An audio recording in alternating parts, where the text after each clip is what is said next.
Hello everyone, আশা করি তোমরা সবাই ভালো আছো। এই দিনটা ছিল সবাই মিলে অনেক দিন পর ঘুরতে যাওয়ার দিন। তো সেদিনে আমরা গেছিলাম প্রিন্সেপ ঘাট, যেটা অনেক অনেক অনেক বছর পরই আমরা যেতে পেরেছি। সেদিনে ওয়েদারও খুব সুন্দর ছিল, না বৃষ্টি হয়নি কিন্তু বৃষ্টির মতনই ওয়েদার ছিল, সেটা আকাশ দেখেই তোমরা বুঝতে পারছো এই ভিডিওটাতে। সেই যে ঘাটের ধারে বসে থাকা এবং চারিদিকে প্রচুর গাছপালা, এইগুলো দেখার জন্যই মিস করছিলাম অনেক দিন ধরেই।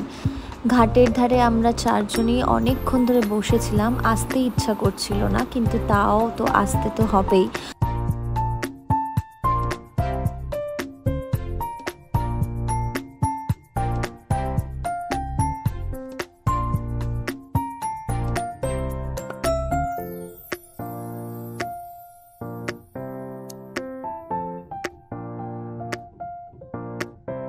অনেকক্ষণ থেকে বসে থাকার পর এবারে আমরা উঠে গেলাম খাওয়ার জন্য এগিয়ে গেলাম, যেতেই আমরা পেলাম পাওভাজির দোকান, যেখান থেকে আমরা পাওভাজি খেলাম।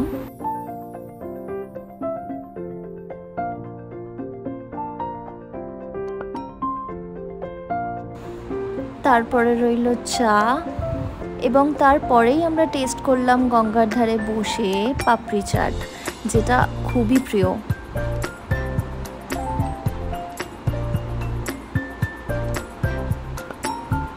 তারপরে ফটোশ্যুট করার জন্য আমরা মজা করতে করতেই লাইনের ওপর দিয়ে হেঁটে যাচ্ছিলাম, এবং লাস্টে আমরা ট্রেন ধরে বাড়ি ফিরবো, যেটা কিনা 6:30টায় আছে, ডাইরেক্ট বারুইপুর লোকাল।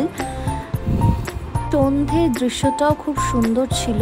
আগে অনেক বছর আগে আমি যখন গেছিলাম তখন এখানে লাইট জ্বলতো, কিন্তু এখন লাইটটা জ্বলে না। আমরা স্পেশালি এটা দেখার জন্যই সেই ট্রেনটা ধরেছিলাম, কিন্তু আনফর্চুনেটলি লাইট জ্বলেনি, জানি না কেন।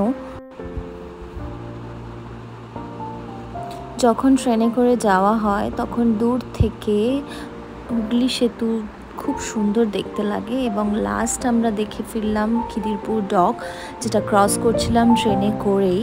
প্রিন্সেপ ঘাট থেকে এই ট্রেনে করে আসলে অনেক সুন্দর সুন্দর দৃশ্য দেখতে দেখতে আসা যায়। সেদিনের দিনটা খুবই সুন্দর ছিল, খুব সুন্দর, অনেক বছর পর কাটিয়েছি। আজকের জন্য